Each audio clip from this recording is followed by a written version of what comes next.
यहाँ से सर 4 गाय गई यहाँ से। जान नहीं नुकसान नहीं खत्म हो गई सर गाय। नहीं इंसान का कोई नहीं हुआ। इंसान का नुकसान नहीं सर। हाँ जो दब गए थे उनको मैं रात को ही निकाल दिया। और एक गौशाला और भी डैमेज सारी।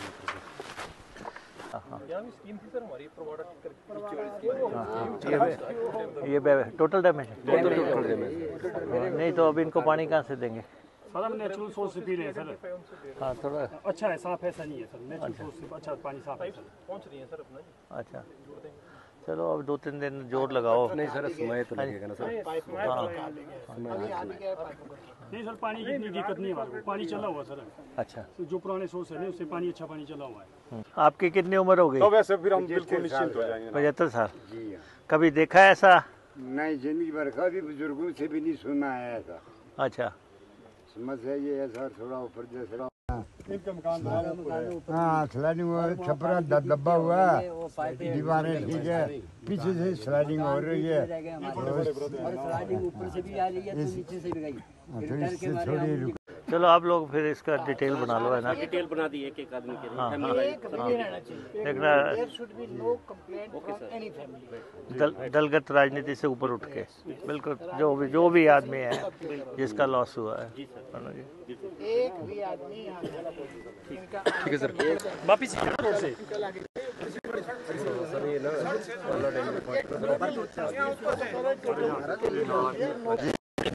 चढ़ जाएंगे यहाँ, चढ़ जाएंगे सर। और क्या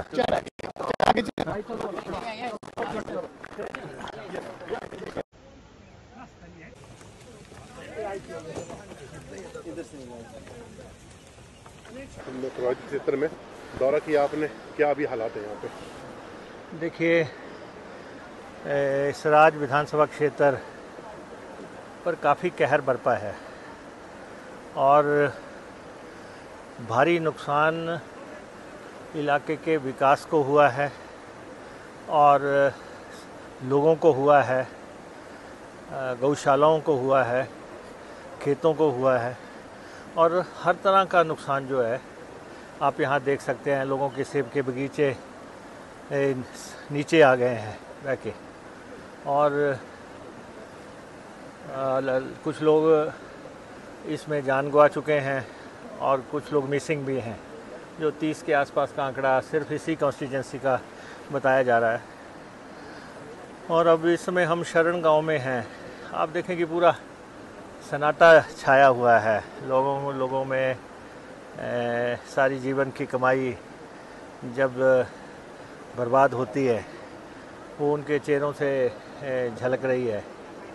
तो सरकार ने अपनी सारी मशीनरी यहाँ पे झोंक रखी है और कल हम गए थे पंडो साइड में और बगलामुखी में जो हमारा रोपवे लगा है और उसके आसपास के पुल बह गए हैं। तो हमने रोपवे को आगामी आदेशों तक जनता के लिए फ्री कर दिया है और कल तक मुझे बता रहे थे 1500-1600 लोग उसका फ़ायदा ले चुके थे और राशन भी, गैस का सामग्री भी वो सारी उसी के माध्यम से हमने अलाउ किए है। और हमने कॉल पे भी ये भी किया है कि अगर रात को किसी फैमिली को ज़रूरत पड़ती है, किसी लेडीज़ के लिए ज़रूरत पड़ती है तो कॉल पे भी हम रोपवे को की सर्विसेज देंगे। और आज सुबह हम गए थे, जो बाखली का ब्रिज बह गया है वो भी एक लाइफ लाइन है सराज कॉन्स्टिट्यूंसी की।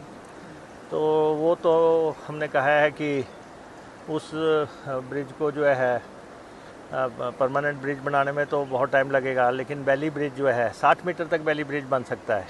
तो कहीं ऐसी लोकेशन देखे जहाँ 60 मीटर से कम की दूरी हो तो बैली ब्रिज हम अब उपलब्ध करवा देंगे। आज सुबह से हम इस इलाके में हैं और यहाँ पे हम राहत शिविरों में भी गए हैं।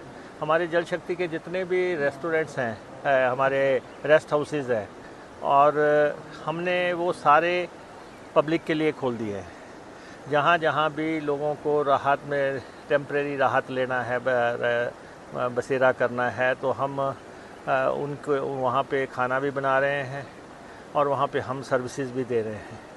और अभी हमने लगभग 3-4 शिविरों में देखा, हमारे अधिकारी भी साथ में हैं और यहाँ पे आप देखते हैं कि ऊपर से नाला आया और जैसा नुकसान हुआ है, जो लोग बुज़ुर्ग हो गए हैं 75 साल 80 साल, उनका भी ये कहना है कि कभी इस क्षेत्र में उन्होंने ऐसी त्रासदी नहीं देखी।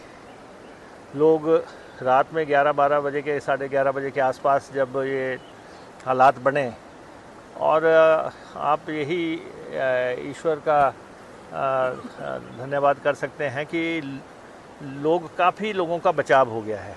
जैसे यहाँ पे भी लोगों ने छलांगे मार के निकले हों या मलबे में दब गए हों। जैसे इनका परिवार था, इनकी बेटी तुनेजा ठाकुर मलबे में दब गई थी और सुबह 5 बजे निकाली।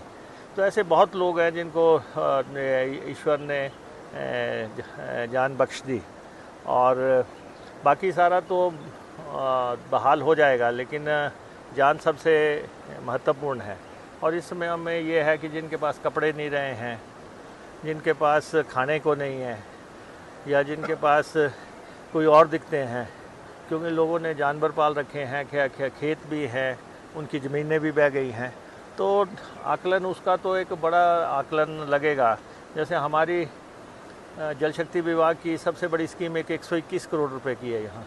उस योजना को बहुत भारी नुकसान हुआ है। और दूसरी भी यहाँ की योजना भी मैं देख रहा था, पूरी तरह नुकसान हुआ है। तो हमारी कोशिश चल रही है कि हम बिजली को बहाल करें। बिजली बहाल होगी तब पानी बहाल होगा। तो खंबे यहाँ पे लाए गए हैं, लोग लगे हुए हैं सर्विसेज बहाल करने के लिए, पानी बहाल करने के लिए, सड़कें बहाल करने के लिए। कहाँ तक हम पहुँच पाते हैं, थुनाग तक हम कैसे पहुँचते हैं, कोशिश है कि आज हम वहाँ तक पहुँच जाएं, हमारी मशीनरी सारी वहाँ तक ले जाए। तो ऐसे संकट के मौके पे सरकार जनता के साथ है। हमारी पथ परिवहन निगम की गाड़ियों को भी हमने डायरेक्शन दी है, जहाँ भी किसी को लाने की ज़रूरत पड़ती है, जैसे बच्चे लाने थे, 100 से ज़्यादा बच्चे थे, उनको ट्रांसपोर्ट करना था, तो हमने 3 गाड़ियाँ भेजी, तो उनको ट्रांसपोर्ट किया बक्सियार से ट्रांसपोर्ट किया। लेकिन गवर्नमेंट बिल्डिंग्स को तो जो नुकसान हुआ है वो तो सामने आप देखें, ITI है ये सामने, इसको भारी नुकसान हुआ है।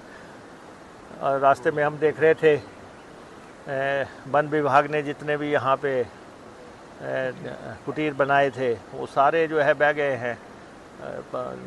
बादल भी फटे हैं और साथ में बारिश भी घंटों तक चली है, और चट्टानें आई हैं, चट्टानों की वजह से नुकसान हुआ है। और काफ़ी लोगों से हमारी मुलाकात हुई, और कोशिश हम कर रहे हैं कि अगर जिन लोगों के पास बसेरा नहीं है उनको जो है मकान वो ले लें, उसका किराया सरकार दे देगी। खाने के खेप हम भेज रहे हैं, आज भी हेलीकॉप्टर आया था, कुछ इलाकों में राशन दे के गया है, और सेना को भी बुलाया है, ITBP भी कॉल की है, NDRF SDRF सबको कॉल किया है, और डिस्ट्रिक्ट मशीनरी तो गेयर अप की है, और दूसरे ज़िलों से भी अफसर और कर्मचारी बुलाए हैं ताकि इस संकट के मौके पे सहयोग किया जा सके। फिर एक बार रेड अलर्ट आया